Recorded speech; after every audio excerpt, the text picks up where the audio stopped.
ഇന്നത്തെ വചനചിന്ത, മാൻ നൽകുന്ന ആത്മിക സന്ദേശം ദാഹമുള്ളവരായിരിക്കണം. 42 സങ്കീർത്തന പുസ്തകം 1 തിരുവചനം ഇപ്രകാരം വായിക്കുന്നു: മാൻ നീർത്തോടുകളിലേക്ക് ചെല്ലുവാൻ കാക്ഷിക്കുന്നത് പോലെ ദൈവമേ, എൻ്റെ ആത്മാവ് നിന്നോട് ചേരുവാൻ കാക്ഷിക്കുന്നു. ദൈവജനം ദൈവസന്നിധിയിൽ കർത്താവിൻ്റെ പാദപീഠത്തിലേക്ക് ഓടിച്ചെന്ന് ദൈവത്തെ സ്തുതിച്ച് ദൈവത്തെ മഹത്വപ്പെടുത്തുന്ന വചനമാണ് കോരഹുപുത്രന്മാരുടെ 42 സങ്കീർത്തന പുസ്തകം എന്നത്. വിശുദ്ധ വേദ പുസ്തകത്തിൽ മാനിനെ കുറിച്ച് അനേക സ്ഥലങ്ങളിൽ രേഖപ്പെടുത്തിയിരിക്കുന്നതായി കാണാം. മാൻ നൽകുന്ന ഏറ്റവും പ്രധാനപ്പെട്ട സന്ദേശമാണ്, മാൻ ഒത്തിരി ദാഹമുള്ള ജീവിയാണ്. ജീവിതത്തിൽ ഒത്തിരി ഉയർച്ച പ്രാപിക്കുവാൻ ആഗ്രഹിക്കുന്ന വ്യക്തിയാണോ താങ്കളെങ്കിൽ വചനം ശ്രവിക്കുന്ന താങ്കൾക്ക് ആത്മീകമായ ദാഹമുണ്ടായിരിക്കണം. ആത്മീക ദാഹമുള്ളവർ കർത്താവിൻ്റെ അരികിലേക്ക് കടന്നു വരുവാനിടയാകും. ദാഹം ഒത്തിരിയാണ്. ഈ ഭൂമിയിൽ ജീവൻ നിലനിർത്തുവാനുള്ള ദാഹമുണ്ട്, നീതിക്ക് വേണ്ടിയുള്ള ദാഹമുണ്ട്, ആത്മീകമായി ഉയരുവാനുള്ള ദാഹമുണ്ട്, സത്യത്തിനു വേണ്ടിയുള്ള ദാഹമുണ്ട്. എന്നാൽ ജീവൻ നിലനിർത്തുവാനുള്ള ദാഹം എല്ലാ ജീവികൾക്കുമുണ്ട്. 104 സങ്കീർത്തന പുസ്തകം 10 തിരുവചനം ഇപ്രകാരം വായിക്കുന്നു: അവൻ ഉറവകളെ താഴ്വരയിലേക്ക് ഒഴുക്കുന്നു, അവ മലകളുടെ ഇടയിൽ കൂടി ഒലിക്കുന്നു. അവയിൽ നിന്ന് വയലിലെ സകല മൃഗങ്ങളും കുടിക്കുന്നു, കാട്ടുകഴുതകളും തങ്ങളുടെ ദാഹം തീർക്കുന്നു. അവയുടെ തീരങ്ങളിൽ ആകാശത്തിലെ പറവകൾ വസിക്കുകയും കൊമ്പുകളുടെ ഇടയിൽ പാടുകയും ചെയ്യുന്നുവെന്ന്. സകല ജീവജാലങ്ങൾക്കും ജലം അത്യാവശ്യമാണ്. ജലം ലഭിക്കാത്ത അവസ്ഥയെക്കുറിച്ച് ചിന്തിക്കുവാൻ പോലും സാധിക്കത്തില്ല. ജലത്തിനായി ദാഹിച്ച ഒത്തിരി പേരെ വിശുദ്ധ വേദപുസ്തകത്തിനകത്ത് കാണുവാൻ സാധിക്കും. ഭക്തനായ അബ്രഹാമിൻ്റെ ഭവനത്തിൽ നിന്നും സാറയുടെ ദാസിയായ ഹാഗറിനെയും ബാലനെയും ഭവനത്തിൽ നിന്ന് ഇറക്കി വിടുമ്പോൾ മരുഭൂമിയിൽ ബാലൻ വെള്ളത്തിനായി ദാഹിച്ചു. മകൻ്റെ മരണം കാണണ്ടെന്ന് പറഞ്ഞ് മാറി നിന്ന് കരയുന്ന ഹാഗറിൻ്റെ അരികിൽ ബാലൻ്റെ നിലവിളി കേട്ട് ദൈവം തൻ്റെ ദൂതനെ അയച്ചു. മറഞ്ഞ ഉറവയെ ദൂതൻ വെളിപ്പെടുത്തി. ജീവനെ നിലനിർത്തുവാനായി ദാഹജലം നൽകുക മാത്രമല്ല, ആത്മികമായ ദാഹത്തെയും മാറ്റി വാഗ്ദത്തങ്ങളെ നൽകി ബാലനെയും ഹാഗറിനെയും സ്വർഗം ഉറപ്പിച്ചു. പുറപ്പാട് പുസ്തകം 17 അധ്യായം 3 മുതലുള്ള തിരുവചനം വായിക്കുമ്പോൾ അവിടെയും കാണാം, ഇസ്രായേൽ ജനം അവിടെ വച്ച് നന്നായി ദാഹിച്ചതുകൊണ്ട് ജനം ഭക്തനായ മോശയ്ക്ക് നേരെ പിറുപിറുത്തു.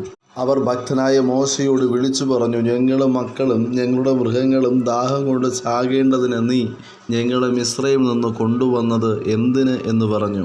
ഭക്തനായ മോശ യഹോവയോട് നിലവിളിച്ചു: ഈ ജനത്തിന് ഞാൻ എന്തു ചെയ്യണം? അവർ എന്നെ കല്ലെറിയുവാൻ പോകുന്നുവല്ലോ എന്ന് പറഞ്ഞു. യഹോവ ഭക്തനായ മോശയോട്, ഇസ്രായേൽ മൂപ്പന്മാരിൽ ചിലരെ കൂട്ടിക്കൊണ്ട് നീ നദിയെ അടിച്ച വടിയും കയ്യിലെടുത്ത് ജനത്തിൻ്റെ മുമ്പാകെ കടന്നു പോക. ഞാൻ ഹോരോവിൽ നിൻ്റെ മുമ്പാകെ പാറയുടെ മേൽ നിൽക്കും. നീ പാറയെ അടിക്കണം, ഉടനെ ജനത്തിന് കുടിപ്പാൻ വെള്ളം അതിൽ നിന്ന് പുറപ്പെടും എന്ന് കൽപ്പിച്ചു. പ്രതീക്ഷകൾ അസ്തമിക്കുമ്പോൾ, ഇസ്രായേൽ ജനം പിറുപിറുക്കുമ്പോൾ, ശരീരത്തിൻ്റെ ദാഹം മാറ്റുവാനായി കുടിവെള്ളത്തിനായി ഇസ്രായേൽ ജനം നിലവിളിക്കുമ്പോൾ, ആത്മാവിൽ ദാഹമുള്ള ഭക്തനായ മോശയ്ക്ക് വേണ്ടി സർവശക്തനായ ദൈവം പ്രവർത്തിച്ചു. മാൻ നീർത്തോടിനു വേണ്ടി കാക്ഷിക്കുന്നത് പോലെ നമ്മുടെ ആത്മാവ് ദൈവത്തിനു വേണ്ടി ദാഹിച്ചാൽ, നീതിക്ക് വേണ്ടി ദാഹിച്ചാൽ, തീ തുപ്പുന്ന പാറയിൽ നിന്നും ദൈവം ജീവൻ്റെ ഉറവയെ പുറത്തു കൊണ്ടുവരുവാനിടയാകും. അതിനാലാണ് 63 സങ്കീർത്തന പുസ്തകത്തിൽ 1 വചനത്തിൽ ഇപ്രകാരം സങ്കീർത്തനക്കാരൻ വിളിച്ചു പറഞ്ഞിരിക്കുന്നത്: ദൈവമേ, നീ എൻ്റെ ദൈവം, അധികാലത്ത് ഞാൻ നിന്നെ അന്വേഷിക്കും. വെള്ളമില്ലാതെ ഉണങ്ങി വരേണ്ട ദേശത്ത് എൻ്റെ ഉള്ളം നിനക്കായി ദാഹിക്കുന്നു, എൻ്റെ ദേഹം നിനക്കായി കാക്ഷിക്കുന്നുണ്ടെന്ന്. കർത്താവ് യേശുക്രിസ്തുവിൻ്റെ പരസ്യ ശുശ്രൂഷക്കാലത്ത് കർത്താവ് ഗിരിപ്രഭാഷണം ചൊല്ലുമ്പോൾ വിശുദ്ധ മത്തായി എഴുതിയ സുവിശേഷം 5 അധ്യായം 6 തിരുവചനത്തിൽ കർത്താവ് യേശുക്രിസ്തു ഇപ്രകാരം വിളിച്ചു പറഞ്ഞു: നീതിക്ക് വിശന്നു ദാഹിക്കുന്നവർ ഭാഗ്യവാന്മാർ, അവർക്ക് തൃപ്തി വരുമെന്ന്. വചനം ശ്രവിക്കുന്ന പ്രിയ ദൈവജനമേ, നാം നീതിക്ക് വേണ്ടി ദാഹിക്കുന്നവരാകണം. പരിശുദ്ധാത്മാവിന് വേണ്ടി ദാഹിക്കുന്നവരാകണം. താൽക്കാലികമായ കുടിവെള്ളത്തിൻ്റെ ദാഹമല്ല, ജീവജലത്തിനു വേണ്ടിയുള്ള ദാഹമായിരിക്കണം. വിശുദ്ധ യോഹന്നാൻ എഴുതിയ സുവിശേഷം 4 അധ്യായം 7 മുതലുള്ള തിരുവചനങ്ങൾ വായിക്കുമ്പോൾ കർത്താവ് യേശു ക്രിസ്തുവിൻ്റെയും ശമരിയക്കാരിയുടെയും സംഭാഷണം വളരെ ശ്രദ്ധേയമാണ്. യേശു ജീവജലത്തെക്കുറിച്ച് ശമരിയ സ്ത്രീയോട് സംസാരിക്കുന്നു. യോഹന്നാൻ എഴുതിയ സുവിശേഷം 4-ാം അധ്യായം 9-ാം തിരുവചനത്തിൽ ശമരിയ സ്ത്രീ യേശുവിനോട്, യഹൂദനായിരിക്കെ ശമരിയക്കാരിയായി എന്നോട് കുടിപ്പാൻ ചോദിക്കുന്നത് എങ്ങനെയെന്ന് പറഞ്ഞു. കാരണം യഹൂദന്മാർക്കും ശമരിയക്കാർക്കും തമ്മിൽ സമ്പർക്കമില്ല.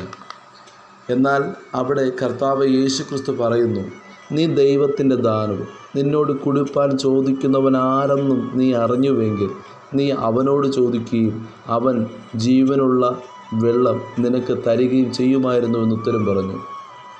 13-ാം തിരുവചനത്തിൽ കർത്താവ് യേശുക്രിസ്തു പറയുന്നു, ഈ വെള്ളം കുടിക്കുന്നവനെല്ലാം പിന്നെയും ദാഹിക്കും. ഞാൻ കൊടുക്കുന്ന വെള്ളം കുടിക്കുന്നവനോ ഒരു നാൾ ദാഹിക്കുകയില്ല. ഞാൻ കൊടുക്കുന്ന വെള്ളം അവനിൽ നിത്യജീവനിലേക്ക് പൊങ്ങി വരുന്ന നീരുറവയായിരിക്കുമെന്ന് ഉത്തരം പറഞ്ഞു. യോഹന്നാൻ എഴുതിയ സുവിശേഷം 7-ാം അധ്യായം 37-ാം തിരുവചനത്തിൽ ഉത്സവത്തിൻ്റെ മഹാദിനമായ ഒടുക്കത്തെ നാളിൽ യേശു നിന്നുകൊണ്ട് ഇപ്രകാരം വിളിച്ചു പറഞ്ഞു, ദാഹിക്കുന്നവരെല്ലാവരും എൻ്റെ അടുക്കൽ വന്ന് കുടിക്കട്ടെ. എന്നിൽ വസിക്കുന്നവൻ്റെ ഉള്ളിൽ നിന്നും തിരുവെഴുത്ത് പറയുന്നത് പോലെ ജീവജലത്തിൻ്റെ നദികൾ ഒഴുകും എന്ന് വിളിച്ചു പറഞ്ഞു. വചനം ശ്രവിക്കുന്ന പ്രിയ ദൈവജനമേ, മാൻ നൽകുന്ന രണ്ടാമത്തെ സന്ദേശം എന്നത് വെള്ളത്തിൻ്റെ ശബ്ദം പിടിച്ചെടുക്കുക എന്നതാണ്. മാൻ വെള്ളത്തിൻ്റെ ശബ്ദം പിടിച്ചെടുക്കുന്നതിനായി ചെവി കൂർപ്പിക്കും. വെള്ളത്തിൻ്റെ ശബ്ദം കേട്ട് മാൻ വെള്ളത്തിനായി ഓടുന്നതുപോലെ ദൈവജനം ദൈവശബ്ദം കേട്ട് പുറപ്പെടുവാൻ ഒരുക്കമുള്ളവരായിരിക്കണം. വിശുദ്ധ വേദപുസ്തകം വായിക്കുമ്പോൾ ഭക്തനായ അബ്രഹാം ദൈവശബ്ദം കേട്ട് കാണിപ്പാനിരിക്കുന്ന ദേശത്തേക്ക് യാത്ര തിരിച്ചു. ഭക്തനായ മോശ ഹോരേബ് പർവ്വതത്തിൽ കത്തുന്ന മുൾപ്പടർപ്പിൻ്റെ നടുവിൽ ദൈവത്തിൻ്റെ ശബ്ദം കേട്ട് മിസ്രൈമിൻ്റെ അടിമത്തത്തിലായിരുന്ന ഇസ്രായേൽ ജനത്തെ വിടുവിക്കുവാനായി ദൈവം പറഞ്ഞത് കേട്ട് അനുസരിച്ച് പുറപ്പെട്ടു. ദൈവശബ്ദം കേൾപ്പാൻ കാതു കൂർപ്പിച്ചാൽ ദൈവം നമ്മോടും സംസാരിപ്പാനിടയാകും. ദൈവശബ്ദം കേട്ട് ഭക്തനായ നോഹ പെട്ടകം പണിയുവാനിടയായി. ദൈവശബ്ദം കേട്ട് ഭക്തനായ ഹാനോക്ക് ദൈവത്തോട് കൂടെ നടന്നു. വചനം ശ്രവിക്കുന്ന പ്രിയ ദൈവജനമേ, ദൈവശബ്ദം കേട്ടാൽ സന്തോഷമുണ്ടാകും. ദൈവശബ്ദം കേട്ടാൽ നൃത്തം ചെയ്യും. ദൈവശബ്ദം കേട്ടാൽ നാം ദൈവത്തോട് കൂടെ നടക്കും. എന്നാൽ നാം പാപം ചെയ്താൽ ദൈവത്തോട് കൂടെ നടപ്പാൻ സാധിക്കത്തില്ല.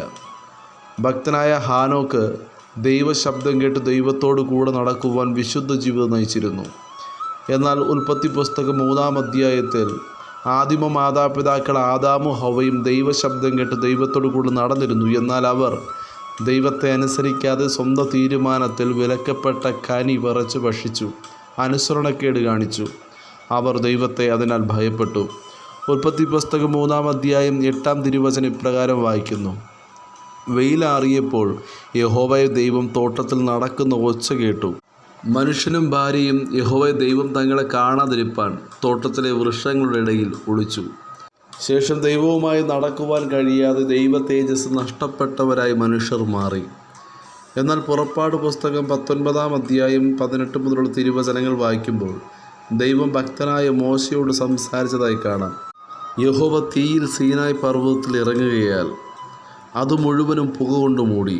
അതിൻ്റെ പുക തീച്ചൂളയിലെ പുക പോലെ പൊങ്ങി പർവ്വതമൊക്കെയും ഏറ്റവും കുലുങ്ങി.